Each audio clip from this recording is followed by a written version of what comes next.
Café Belgrado. Amigo do Café Belgrado, mais um episódio do podcast Café Belgrado, 10 de maio, Lucas. 10 de maio é um dia especial aí no clã Nepopop, né, não?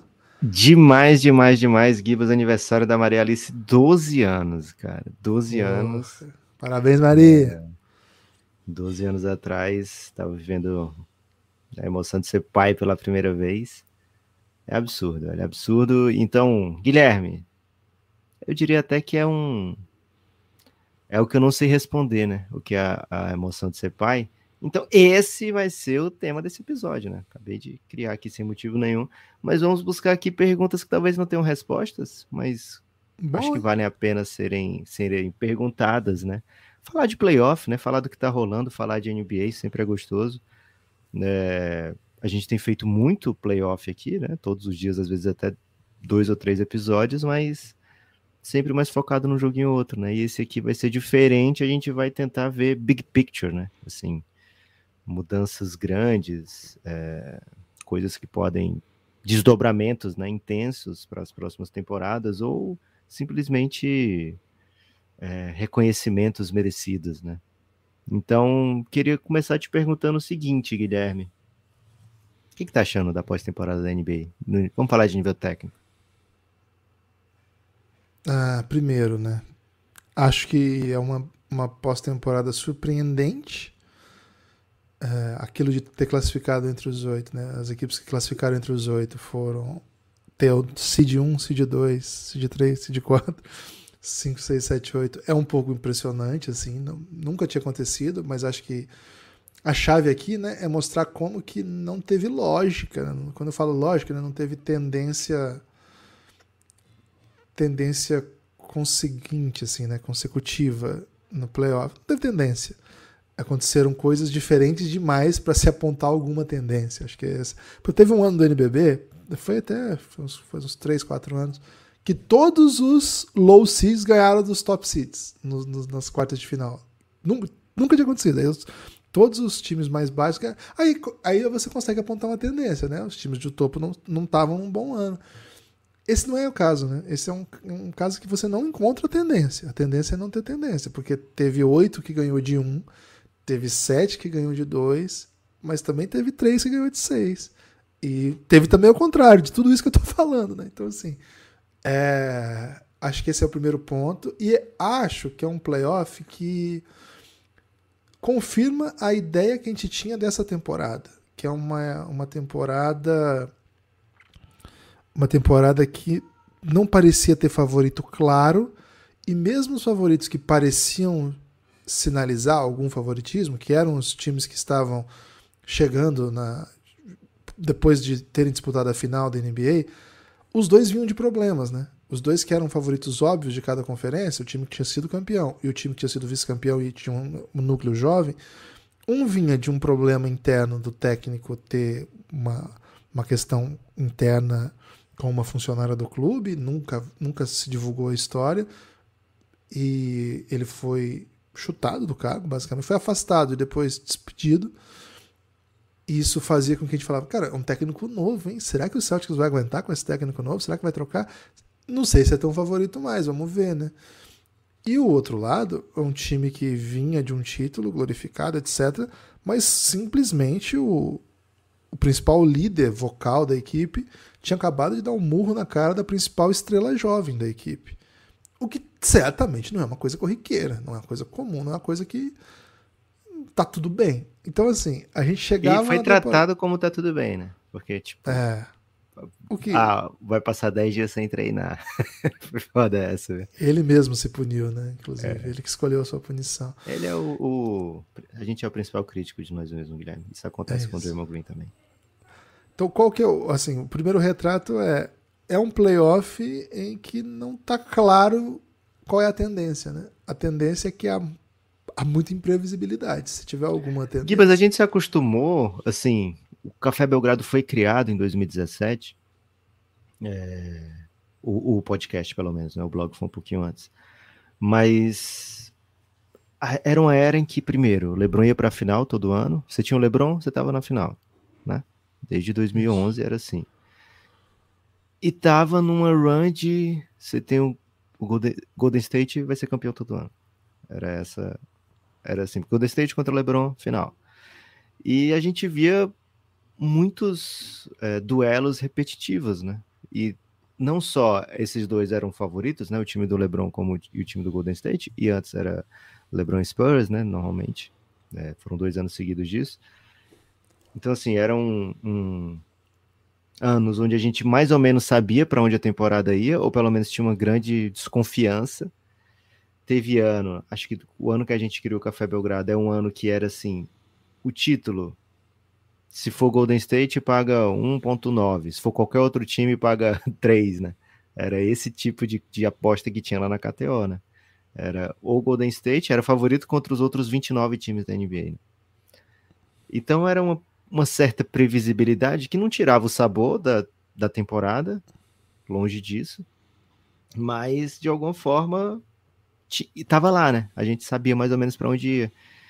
E até o fã de NFL falava, a NBA é muito óbvio, né? A gente sabe quem vai ganhar, enquanto na NFL todo ano é um Super Bowl diferente e tal. E acho que essa temporada... Assim, Lucas, só para defender o fã de NFL nesse aspecto... Acho que assim, você defesa o fã de NFL? Não, acho que precisa, porque assim, é um esporte que lida com a imprevisibilidade já no nome, né? Que é um esporte que chama fute e é com a mão, né? Então, assim, não é E a exatamente bola um é esporte oval, corriqueiro. Né? E a bola, que a bola é oval. E assim, enfim, né? Eles chamam campeões do mundo, mas só eles disputam, né? No mundo inteiro esse campeonato. Então, tudo bem, né? Mas tudo bem, David. Se só você disputa isso, você é campeão do mundo. Okay. Todo mundo que disputa no mundo tá lá. Então é campeão do mundo. É até É. pior quando o campeão da NBA se chama de World Champions, né? Porque eles fazem muito isso. Não que a gente não soubesse que eles iam ganhar, né? Mas, pô, vocês tinha que ter alguma maneira de saber, né? Gibas, então... Pro Vices, né? Se pode. Gibas, um salve aí pros Sarunas. Gibas, a temporada traz, então, essa imprevisibilidade logo de cara, e por muito tempo a gente leu mais ou menos assim, o Oeste é uma doideira, os favoritões estão no leste, né? A partir do momento que a temporada do Golden State se torna muito imprevisível, muito errática, a leitura era Bucks, Celtics, em menor grau Filadélfia, então num patamar bem diferente, né?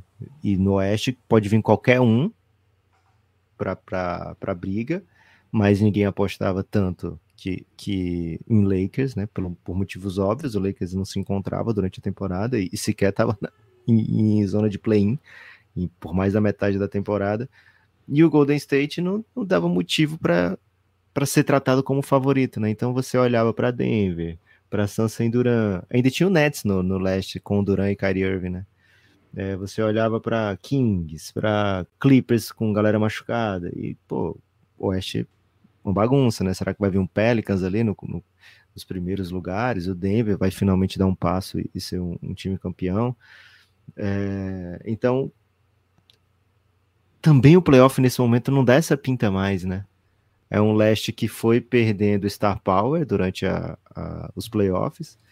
Caiu o Cavs, a gente achou que tudo bem, porque o Cavs é a primeira vez. Aí cai um Giannis, né, com o Bucks. E agora tá uma derrota do Celtics de cair também, né? E a gente olha para final de conferência de 2022, tava lá o Boston, tava lá o Golden State, tava lá o Dallas, tava lá o Miami. Só um deles hoje bate no peito e diz, cara, eu tô um passinho aqui de voltar, né? O Dallas sequer deu playoff, sequer deu play-in. O Golden State está num buraco de 3-1, o Celtics está em costas na parede de 3-2, e o Miami está com 3 match points, né, contra o Knicks. O Miami que teve desses todos a temporada mais bizarra, né, mais esquisita, mas não vai dar, temporada mais não chega, e tá sem o seu principal arremessador, né. Então, é muita imprevisibilidade para um playoff só, num NBA que buscou maneiras de se tornar mais imprevisível, né? Através do play-in. Miami jogou play-in, Lakers jogou play-in. Os dois estão aí com 3-1 nas séries e podem chegar em final de conferência. Cara, é um momento muito diferente, né? Pra gente da NBA. E a pergunta que talvez não tenha resposta, Guilherme: preferes assim? Prefiro. prefiro sim. Ok.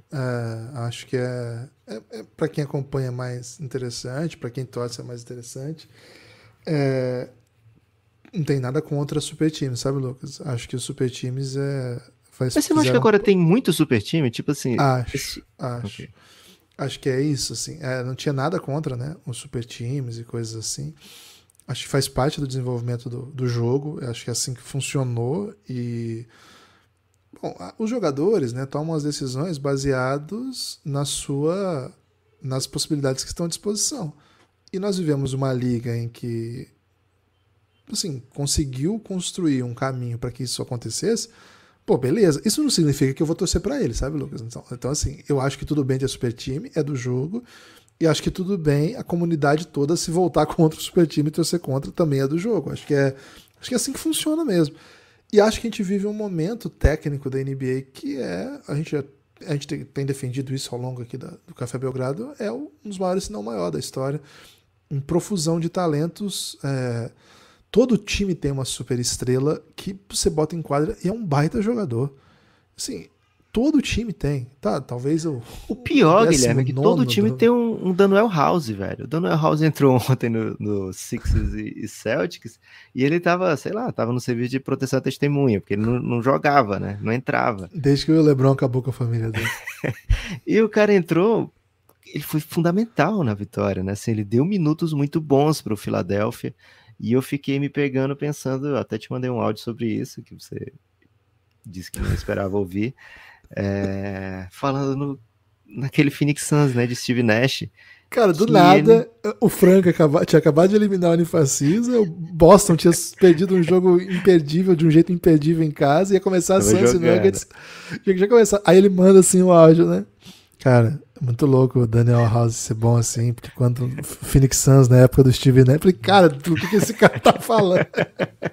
A gente não tinha um jogador pra botar em quadra, velho. O oitavo, o nono jogador, e era até assim, playoff você joga com 7 caras na rotação, e todo mundo achava isso normal. Só bota 7 mesmo, porque só dá pra jogar quem é muito bom e tal. Cara, hoje em dia, primeiro quarto já entraram 10 pessoas.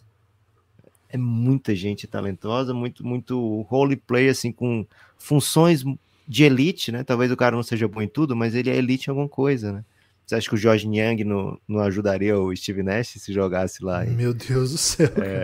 Mas o George Niang não pegava o time de NBA naquele tempo, né? Porque acho que não era tanto especialista assim, né? Então, as formações de elenco são diferentes e acho que deixa o talento mais dividido. Cara, o Sacramento Kings, com o ataque que teve, não chegar na segunda rodada e fazer um playoff muito, muito bom, né? E não chegar na segunda rodada, fala muito da competitividade que é a liga, né? Queria te perguntar o seguinte, Gibas, até você pode voltar, porque você estava falando que eu até já tô no outro aqui, mas me perdi, mas se quiser voltar, tudo bem, se você tiver ainda ficado na linha de raciocínio. Mas dos times que não estão mais na NBA dessa temporada, contando aqui os que, como o Dallas, optaram por não ir para play-in e tal, quais são os que olham e falam assim, porra, velho, se eu soubesse que ia ser assim, sabe? Que estão olhando assim, se eu tivesse tido um pouquinho mais de sorte, um pouquinho de diferença, eu podia, sei lá, chegar no final de conferência. Fora o Bucks, né? Porque o Bucks, tudo bem, foi um passo aí pro sucesso futuro. Não sei, acho que quem tinha condição tentou, velho. Eu acho que o Dallas ele só joga a toalha quando vê que o Dallas não tava em condição de competir por nada, sabe? E acho que foi até o final ali. Quem que poderia ser, né? Quais as alternativas aí? O Magic, eu não digo, assim, eu falei o Dallas de desistir, mas eu tô dizendo até os outros que foram pra play-in, que olham pra esse playoff e falam, pô, a gente joga mais bola que esses caras aí. Acho que, por exemplo, né, tem algum... Acho que o Cavs deve estar um pouquinho... Deveria, pelo menos, estar um pouquinho desesperado, porque, pô, tá olhando o que tá acontecendo na Conferência Leste e tá olhando a série que fez, pô, é um pouco indesculpável, sabe, esse nível de derrota. Acho que, de repente, olhando assim o que foi a temporada, o caminho que as coisas seguiram, acho que, por exemplo, o Clippers deve falar, porra, de novo a gente, velho. De novo a gente, sabe? Porque, pô, os caras perderam o Paul George há uma semana do playoff e perderam o Kawhi depois do Kawhi fazer um jogaço, assim. Então, pô, ele olha essa série, assim, o Denver tá parecendo um time muito sólido, mas tem perdido o jogo também, né? Então, dá essa impressão que dava, mas é porque tá muito duro pra todo mundo, né? E, cara, se não deu, é porque não deu mesmo, né? Acho que tem isso. Agora, acho que tem um time que me intriga um pouco, até peculiar falar nisso. Mas eu acho que o Atlanta, Lucas, olha pro que o Celtics está jogando e fala assim, será que eu não senti esse cheirinho de sangue ali? Será que já não dava? Será que eu achei que essas 2 vitórias minhas contra o Celtics foram um pouco demais? Será que eu não podia um pouquinho mais? Porque talvez olha o que eles fizeram com o Atlanta, com o Miami, velho. Olha o que eles fizeram com o Miami. Olha o que o Hawks fez com o Miami. Que me parece que vai ser finalista de conferência já, né? E, velho, eles não ficaram tão atrás dos Celtics nas séries. Todos os jogos foram duros, assim, não teve esses sacodes, assim. Os 2 primeiros, né? Os 2 primeiros foram... O Celtics abriu e aí o Hawks voltou pro jogo, mas ficou... O placar não foi alto, mas ficou aquela ideia assim, o Hawks voltou porque o Celtics meio que deixou, né? E acho que quem tá sendo muito sólido é o Philadelphia, velho. O Philadelphia, pô, tá... Se você pensar que eles venceram... Exato, venceram 7 dos 9 jogos que fizeram e contra equipes de playoff, né? Assim, todo mundo sofreu no primeiro round. O Philadelphia não. O Philadelphia, pô, voo de cruzeiro, inclusive do cruzeiro do Pepa, né? Não é qualquer cruzeiro. Playoff tranquilo. Mas também no cruzeiro do Lucha, será? Pô, depende 2003? De qual Lucha, né? De 2003, não. Peraí, pô. Ok. Peraí, aí não. Aí que tá, não tem Cruzeiro do Lucha nessa temporada, né? Aparentemente, né? Mas eu acho que não tem. Eu acho que a gente vive uma era dos super-ataques. Acho que todos os times têm algumas armas ofensivas que são impossíveis de serem marcadas. E eu acho que até... A gente tá vendo, né? Se você olhar, por exemplo, o Miami... Não, é outro tipo de série. Mas assim... Eu até falei isso em outro podcast. Essa era, esse playoff que o Knicks está jogando, com o Cavs e agora com o Miami Heat, é uma série dos anos 90, nos 2000 mais ou menos. Né? O jogo vai indo mais nessa linha. Mas a partir do resto, todos os ataques são... Todas as equipes têm ataques que fazem coisas que você fala assim, velho, não tenho a menor ideia do que eu vou fazer para parar isso aqui. O Denver com o Jokic do jeito que está fazendo, o Suns quando coloca Devin Booker e Kevin Durant... Quando você vê o Embiid e o Harden jogando em dupla também, é imparável. O Boston Celtics está num péssimo momento, mas ele tem 2 jogadores que agridem o tempo todo e, cara, são muito, muito difíceis de serem marcados, sobretudo porque estão rodeados de chutadores, né? Porra, pesadíssimo, né? É impressionante como é difícil jogar contra esse Boston Celtics. Que série, né? Aí você olha o Golden State Warriors, que, enfim... Pô, como que você vai marcar o Stephen Curry quando ele tá do jeito do Stephen Curry, se ele tá rodeado de jogadores muito bons ainda para ele poder potencializar? Olha o que eles fizeram contra o Sacramento, que também era um time que era impossível de separado, né? O Los Angeles Lakers, que começou a jogar o LeBron fora da bola, mas que também tem o Anthony Davis lá embaixo que ninguém para. E além disso tem criadores que são capazes de atacar num contra um, e aí se você for defender direito, esses criadores vai desbloquear os chutadores, vai desbloquear o Anthony Davis. Então, assim, a gente vive uma era de super-ataques. Então, a impressão que eu tenho é que é um playoff muito, muito duro, assim. Todas as equipes parecem vulneráveis porque todos os adversários são muito bons. Eu acho que a gente tem essa ideia de... Porque as equipes são instáveis, parece que elas não estão bem. Parece que não existe um super time. Parece que não existe times ótimos. Eu acho que é um pouco o contrário. Eu acho que todos os times são muito bons. Teve um dia... que você tweetou e você continuou tweetando no outro dia. Cara, eu tô muito impressionado com o nível de jogo que eu vi hoje.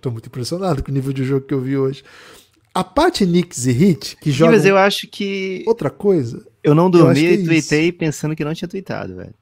Sério? Não, você tweetou várias vezes, inclusive.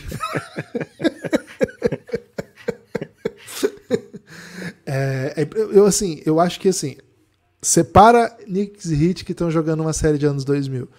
Os outros 6 times que estão nos playoffs, eles estão jogando num nível que eu acho um nível muito alto de basquete. Assim. O Heat é outra coisa, eu não quero menosprezar o que o Heat está fazendo, mas eu acho que é outra coisa. Contra o Bucks, o Heat... Como é que o Bucks vai parar um time que qualquer jogador mete um monte de bola de 3? O time chutou 50% em alguns jogos, assim. E que o ball handler primário está fazendo 50%. Né? E o ball handler primário faz 50%. Então, se você ajudar esse cara, ele vai alimentar chutadores por todos os lados. Também teve, né, soluções desse modelo. Então, Lucas, eu acho que é um grande playoff. E a instabilidade tem a ver com o talento que a gente tá vendo em quadra. Agora, eu queria te fazer uma pergunta também, que eu também não sei se tem resposta. Só queria botar um time nessa lista aí, Gibas. Aliás, Tá, dois, ok. né? Pelicans e Timberwolves. Eles têm muito talento também, né? Tem muito talento nesses times e poderiam estar nessa briga aí. Vai, Gibas. Pô. Pô, a temporada do Pelicans é bem frustrante, né, cara? Porra, Não é? Não é de chorar, assim? é demais, velho. Agora, Até, Lucas, até eu vi o Francisco reclamando aí quando se falou em ele Pelicans, viu, tá Gibas? chorando? Ah, Foi que muito isso. longe, assim. Cara, a impressão que eu tenho, assim, é que... Sim, o jogo muda nos playoffs. Mas eu tô com uma sensação que tá mudando muito. Sabe, as equipes estão jogando muito diferente do que jogaram na temporada regular. E, assim, acho que o Heat é o maior exemplo. Porque o Heat, de fato, transformou seu time, né? É um time que jogava de um jeito na temporada regular e joga de outro absolutamente diferente agora no playoff. Mas não sei, eu tô achando um jogo de playoff. Primeiro, né? Acho que esse é o pace tá baixo e os times não têm chutado de 3 como chutaram na temporada regular. Claro que o exemplo mais gritante é o Suns, que tem motivos, né? Cara, mas o Suns tá chutando 25 bolas por jogo. 25. O Denver tá chutando 30. Isso é baixo. Isso é baixo. O Knicks tá chutando 32. Não é a NBA que a gente tava vendo, sabe? Não é por onde as coisas estavam indo. Tem muitos fatores, claro. E playoff é uma coisa, NBA é outra, temporada regular é outra. É verdade tudo isso. Mas algumas coisas eu estranho, sabe? Assim, acho que os times não. Não sei, eu não sei se é a atenção, se são os ajustes, se é um pouco a estratégia, um pouco de cada, mas eu esperava um playoff em que a bola de 3 fosse assim, sem isso não se joga. Se eu não chutar mais de 35, 36, 38, eu não sou mais competitivo. E aí você tem um time que eu acho que tem condição de ser campeão da NBA chutando 25. Que eu, repito, eu entendo, eu sei que você não pode soltar dados sem contexto, mas eu me surpreendo um pouco. Assim. Para mim, essa seria a maior surpresa do playoff. Se o Phoenix Suns tivesse uma run grande, fosse campeão da NBA, chutando 25 bolas de 3 de média em 2023. Essa é uma questão que eu tenho, assim. Cara, tem um mundo onde o campeão da NBA chute 25 bolas de 3, Lucas? Gibas, depende, por exemplo, de quem vai ser o campeão, né? Depende muito disso, porque... Então, sim, tem esse mundo, tá? Mas por que chega a esse ponto, né? Playoff, e acho que agora mais do que em muitos anos, porque a gente vê talvez mais times levando ao extremo, é sempre muito ajuste, né? É sempre você buscar o melhor para o seu time e atrapalhar ao máximo o seu adversário, né? Isso é o básico de qualquer jogo de basquete, mas até qualquer esporte, a não ser frescobol, né? Frescobol você joga tentando ajudar o seu adversário, que sequer é adversário, né? Eu nunca entendi muito bem o frescobol, Guilherme. Mas no playoff, agora o que a gente vê é o seu time tentando aquela jogada de maior aproveitamento, ou as jogadas de maiores aproveitamentos, os que geram mais pontos para o seu time, e os adversários tentando negar justamente isso, né? Tentando, da maior maneira, negar e da maneira mais contundente negar isso, né? Então, um time que tem todo interesse em acelerar, que tem todo interesse em jogar muito rápido, ele vai ver o seu adversário cozinhando o jogo, vai ver o seu adversário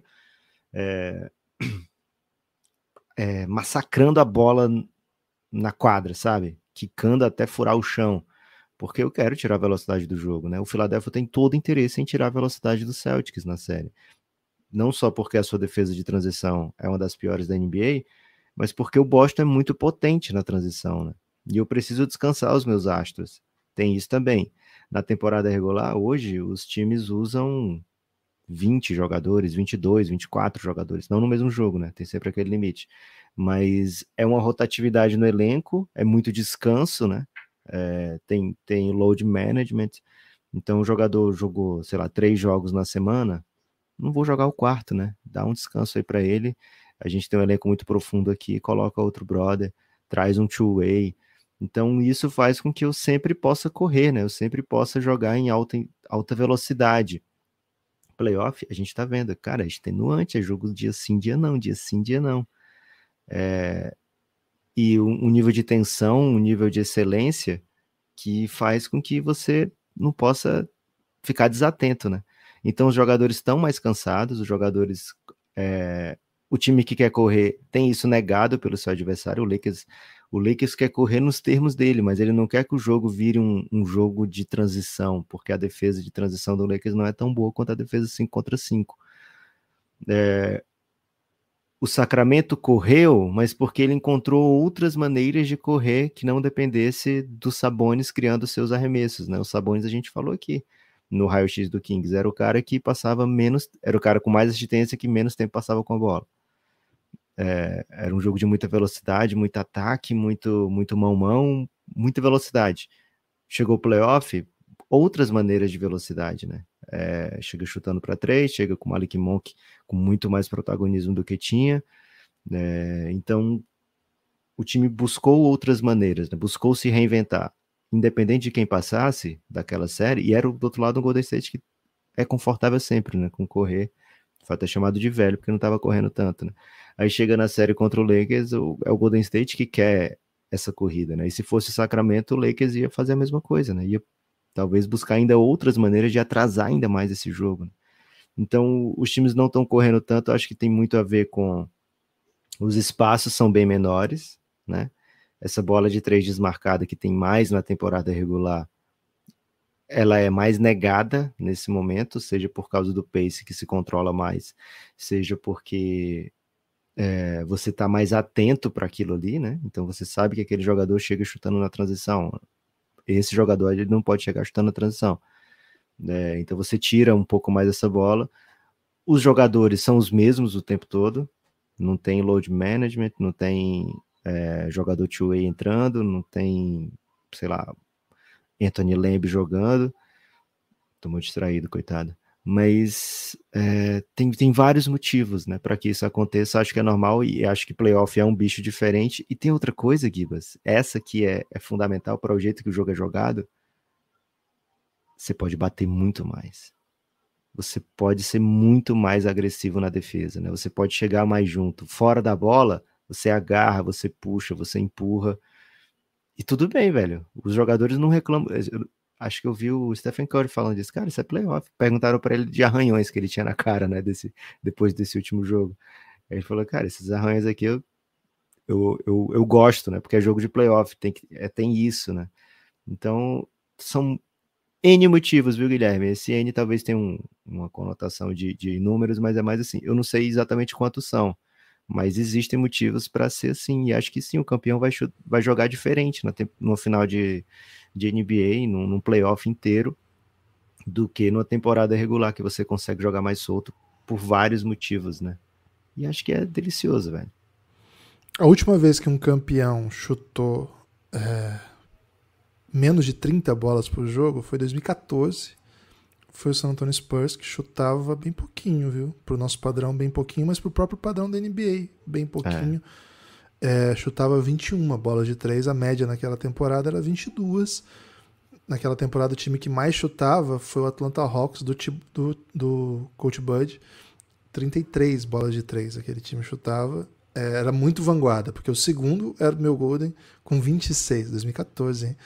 26. Essa temporada, esse playoff tá, gente? Tô ignorando a temporada regular aqui para falar do título. O Phoenix Suns chutaria mais bolas do que esses Spurs. E seria o único campeão dos últimos anos que chutou menos de 30. Menos de 30. O Spurs é o último campeão. Porque também foram vários Golden State, né? Enfim. Mas o Lakers da bolha, aliás, na bolha foi um volume de 3 alucinante. Foi uma das maiores médias nos últimos anos. Nesse playoff, a gente tem o Golden State com 42 arremessos por jogo de 3 pontos, o Boston Celtics com 40. São os dois times com maior volume nessa pós-temporada. O Milwaukee Bucks também chutou muito, 41 também, mas já tá fora, né? Tô falando dos que estão vivos ainda. O Denver joga esse jogo também junto com o Phoenix Suns com apenas 30. O Phoenix Suns 25 é disparado o que menos chuta, o segundo que menos chuta 30. Acho que, enfim... E já aumentou, né? O Suns aumentou da série passada para essa, porque é onde tá aparecendo o espaço, né? Então você tem que buscar o arremesso. Muito difícil não aparecer. É muito difícil você criar espaçamento da NBA de hoje sem bola de 3. É um jogo de modo hard, assim. É bem difícil, bem difícil. E isso implica colocar gente em quadra, e acho que volta um pouco aquela discussão que você tinha feito antes, né, Lucas? Implica colocar gente em quadra que não é o melhor jogador, né? Acho que essa é uma coisa que a gente aprende muito com a NBA, que talvez nem tenha nas outras ligas do mundo, assim. Talvez não, né? Tem 1 milhão de coisas. Mas isso seja uma das coisas que mais me salta aos olhos, que a NBA, não necessariamente os 5 melhores jogadores estão em quadra, né? Muitas vezes você tem ótimos jogadores no sentido de all around, né? Que sabem fazer várias coisas, mas nenhuma dessas características dele é prime, assim, né? Ele é muito bom em várias coisas, mas às vezes você não precisa de um ball handler que é muito bom se o seu time tem Devin Booker e Kevin Durant. Você precisa de um cara que chute. E o problema, assim, ele chuta, mas ele não faz mais nada bem. Cara, mas assim, ele é o cara que vai desbloquear meu ataque. Esse é o Landry Shamet, se você tá querendo saber quem é o exemplo que eu tô falando. Mas assim, existem jogadores assim, né? Que desbloqueiam o ataque sem ser assim. Agora, quando o cara ainda consegue do outro lado da quadra, no defensivo, ser bom, porra, aí é maravilhoso, né? O que é um avanço do nosso tempo, por exemplo, né? O pivô que é capaz de proteger aro e chutar. Cara, isso aqui é commodity, assim. É um negócio... Não sei nem falar o quanto que vale um negócio desse. E tá chegando um que é super ótimo nessas duas coisas e tem 2,55 de altura, que é o Wembanyama no próximo draft. Então, você imagina como é que os olhos dos caras estão para um cara desse tamanho. Que protege aro, dá toco por segundo, e que espaça a quadra para chutar. Além de tudo, ele é um ball handler, né? Esse cara é um alienígena, beleza. Mas assim, quando você tem um pivô que espaça, meu amigo, é por isso que o Lucas fica desesperado pro Ayton chutar de 3, porque assim, cara, tem um chutador de 3 que o Ayton também não protege aro, né? Ele é o nem nesse caso aí. Mas assim, cara, ele não é elite. Às vezes ele protege aro, às vezes ele protege aro. Ele evoluiu muito nesse sentido, dá pra dizer. Então, esses perfis de jogadores que não fazem, você olha e fala, pô, como que esse cara tá na NBA? O Niang é sempre o primeiro, porque, cara, ele é totalmente, o que esse cara tá fazendo aí? Mas você tem alguns perfis assim, né, que às vezes você precisa de um jogador que tem uma característica muito específica e tudo bem ele ficar em quadra, né? Não é um problema ele ficar em quadra, né? Acho que isso é uma coisa que a NBA mostra muito. Eu acompanho muitas ligas do mundo. Cara, essa presença do especialista não é tão comum. Acho que a NBA evoluiu num nível de... Primeiro, protagonista é o cara que tá com a bola na mão. Confiança que o cara que tá com a bola na mão comece e termine os ataques se for necessário, né? E confiança que o especialista seja especialista de fato, né? Que não adianta você ter um especialista que se tiver livre não vai matar a bola. A função dele é estar ali, é matar a bola. Se ele não matar, ele vai sair. Então acho que isso é uma dinâmica tática que a gente vê bastante. Acho que tem alguns times que não trabalham muito nisso, né? Por exemplo, o New York Knicks, eu não vejo essa preocupação de botar especialistas com função muito específicas. Eles tentam colocar o que eles têm ali, eles não desenvolvem a partir disso. E fica um time um pouco durão, né? Não é um time que espaça, é um time que todo mundo defende todo mundo. É outra dinâmica de construção de elenco. Mas, por exemplo, um dos grandes sucessos dessa pós-temporada, o Miami Heat, é isso, né, Lucas? É um time que pega caras com característica premium, que são elite em alguma coisa, e transforma esses caras em jogadores jogáveis na NBA, né? Eu acho que esse é um pouco do segredo do Miami Heat. Gibas, para encerrar, fazer exercício aqui com você, hein? Olha a minha vingança, hein? Exercício para mim, agora é você. Aqui é a sua prancha. Vou te falar nomes aqui e você me diz sentimentos, certo? Em relação aos playoffs dessas pessoas. Ok? Tá, ok. De'Aaron Fox. Craque. Esse sentimento? O que eu tenho que falar? Você quer que eu fale uma frase da Rita Lee pra ele? Pode ser também. Mas é tipo assim, sai como desse playoff, né? Sai gigantão, Gigante, sai sai gigantesco. bem, é um Sai, passo no processo. sai, passa. Acho que muda de patamar, né? Sai elevado, sai num nível. Trae Young. Sai muito bem. Não sai como o Trae Young, não sai como o De'Aaron Fox, mas sai muito bem. Acho que foi um playoff que revitalizou a memória da galera sobre o Trae Young. Acho que foi um Donovan bom playoff. Mitchell. Cara, isso deu uma esfriadinha, né? Deu uma esfriadinha. James Harden. Cara, acho que o playoff que ele tá... vai depender muito desses próximos dois jogos. É assim, de momento, situação de momento. Pô, é jogador lendário, geracional, que merece mais respeito. Acho que essa é a imagem geral que se tem no momento de James Harden. Jokic. Caminha pra ser o melhor estrangeiro da história da NBA. Jason Tatum. Cara, o Jason Tatum era um cara que eu tinha que falar, peraí, ele não é melhor que o Lucas, vocês estão malucos. E agora ele é um cara que eu tenho que falar, peraí, pô, o Jason Tatum é bom. Então, assim, eu tive que mudar de lado pra defender o Jason Tatum. Isso mostra bem o que aconteceu com o Jason Tatum. Um jogador que isso aconteceu também já no passado, o Russell Westbrook, hein? Só você ficar de olho aí. É isso. Doc Rivers. Não é o mesmo... Não é a mesma intensidade com que eu disse do Harden, mas é o mesmo movimento. De, peraí, vamos respeitar a história do cara. Vamos respeitar a história do cara. Ele já foi campeão da NBA e ele tá entregando um playoff bem forte. Acho que é mais nessa linha. Não é assim. Sabonis. Pô, ficou ruim pro meu amigo Sabonis esse playoff, viu, cara? Porque ele ficou injogável, né? Não foi um bom playoff pra história dele, não. Russell Westbrook. Cara, ficou perigosamente bonitinho pra ele, sabe? Assim, ele jogou duro. Salvou a temporada? Salvou a temporada. Malik Monk. Pode ter um custo, tá? Pode ter um custo. Só queria dizer Pros isso, outros. pode ter um custo. Pros outros. Pra ele vai dar bom. Malik Monk.